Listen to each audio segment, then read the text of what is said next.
Hello everyone. आज हम हिमालय और दक्षिण भारत यानी प्रायद्वीपीय नदियों के का एक तुलनात्मक अध्ययन करेंगे।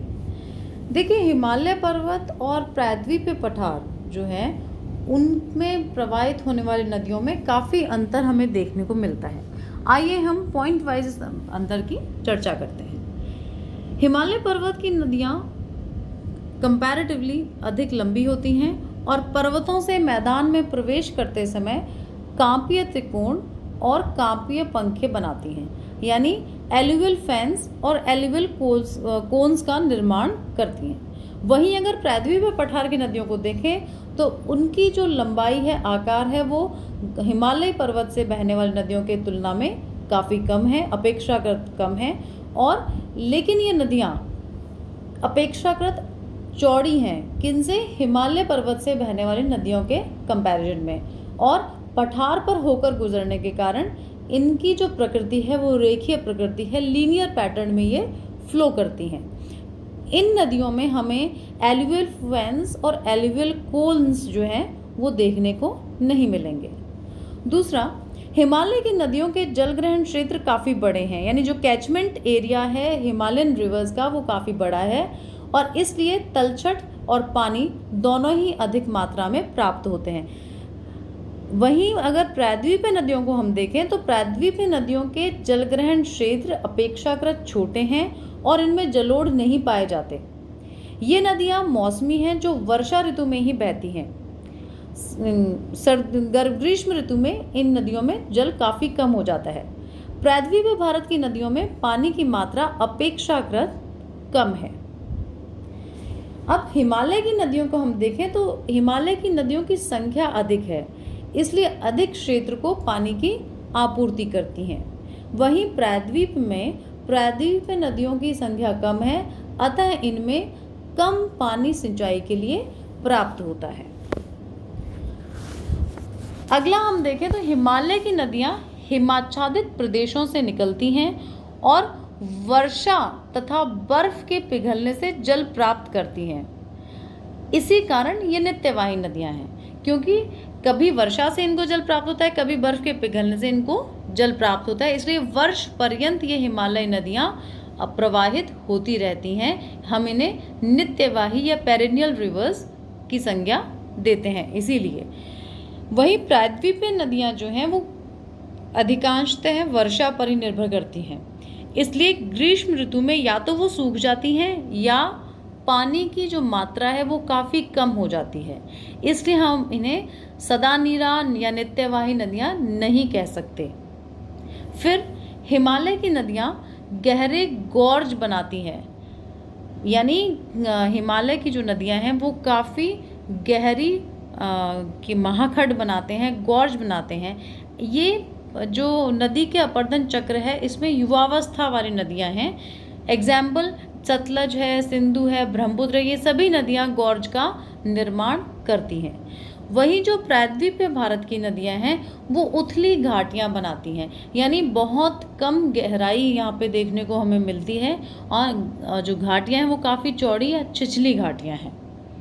फिर हिमालय की नदियाँ विसर्प बनाती हैं और मार्ग भी बदल लेती हैं, क्योंकि मार्ग बेसिकली जब वाटर का फ्लो ज़्यादा हो जाता है नदी में तो नदी अपना नॉर्मल जो रूट है वो चेंज कर लेती है। हम कोसी और जो गंडक आदि नदियां हैं वो अपना मार्ग बदलने के लिए काफ़ी प्रसिद्ध हैं। वहीं प्रायद्वीपीय नदियां क्या है, अपेक्षाकृत सीधा मार्ग अपनाती हैं और सामान्यतः अपना मार्ग नहीं बदलती हैं। हिमालय की नदियाँ जहाजरानी व सिंचाई के अनुकूल हैं, यानी नेविगेशनल पर्पस जो है वो हिमालय की नदियाँ सॉल्व करती हैं। साथ ही साथ इरिगेशन भी काफ़ी अच्छा प्रोवाइड करती हैं।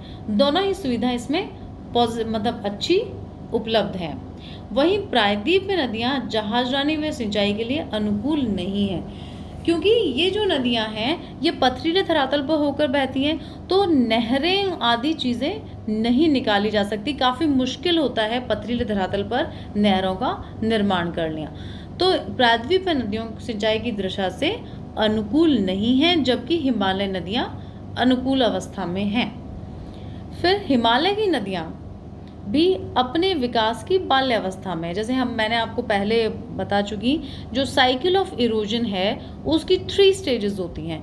तो जो हिमालयन रिवर्स हैं वो सारी जो यूथफुल स्टेज के अंदर हैं, इसीलिए वो वी आकार की घाटी, गॉर्ज आदि का निर्माण करती हैं।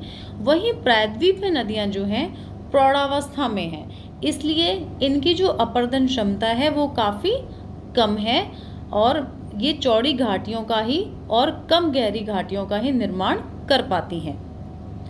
हिमालय की नदियाँ पूर्ववर्ती हैं, वहीं जो प्रायद्वीपीय नदियाँ हैं वो अनुवर्ती हैं। और हिमालय की नदियाँ बड़े डेल्टा का निर्माण करती हैं, जैसे फॉर एग्जाम्पल गंगा ब्रह्मपुत्र का डेल्टा, यह विश्व का सबसे बड़ा डेल्टा है। और प्रायद्वीपीय नदियाँ क्या है, अपेक्षाकृत जो छोटे डेल्टा बनाती हैं।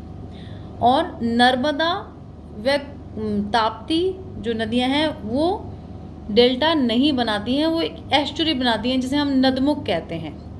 ताप्ती, महानदी, गोदावरी, कृष्णा, कावेरी का जो डेल्टा है इसमें, ये अगर हम ताप्ती को छोड़ें और महानदी, गोदावरी, कृष्णा, कावेरी को देखें तो गंगा ब्रह्मपुत्र के डेल्टा से इनके डेल्टा कंपैरेटिवली छोटे हैं। वहीं कुछ नदियाँ हमेशा नदमुख में ही बहती हैं, वो डेल्टा का, ऐसी नदियाँ भ्रंश घाटी में होकर बहती हैं तो डेल्टा का निर्माण नहीं करती हैं। हिमालय की नदियों की घाटियाँ पर्वतीय क्षेत्रों में अत्यधिक गहरी, संकड़ी और घुमावदार होती हैं और इनमें जलप्रपात बहुत पाए जाते हैं। इनसे जल विद्युत बनाने में आसानी होती है और जलप्रपातों की एक श्रृंखला हिमालय पर्वत में पाई जाती है। कंटिन्यूस वाटरफॉल्स जो हैं वो हिमालय पर्वत श्रेणी में पाए जाते हैं।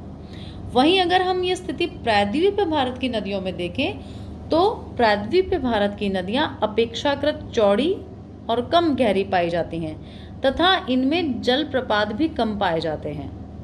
अधिकांशतः जलप्रपात जो है वो शिव समुद्रम, धुआंधार, जोग, पायकारा आदि ही देखने को हमें मिलते हैं। उसके बाद हिमालय की नदियाँ युवावस्था में होने के कारण अपर्दन अधिक करती हैं, यानी first stage of cycle of erosion में उनकी जो अपर्दन करने की शक्ति है वो बहुत ज़्यादा होती है, इसलिए अपर्दन कार्य अधिक करती हैं।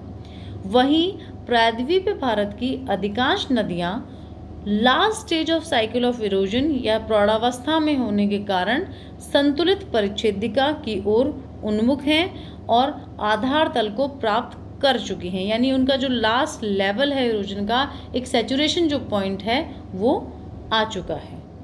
हिमालय की नदियों के बाढ़ के मैदान विसर्ग, गोखरुनुमा झील आदि के रूप में हमें देखने को मिलते हैं, यानी हिमालय नदियाँ मेंडर्स और ऑक्सबो लेक्स ये सब निर्मित करती हैं, जबकि प्रायद्वीपीय नदियों में बाढ़ के मैदान नहीं के बराबर हैं। तो ये कंपैरिजन था एक मोटा मोटा हिमालयन और पेनिनसुलर रिवर्स के बीच।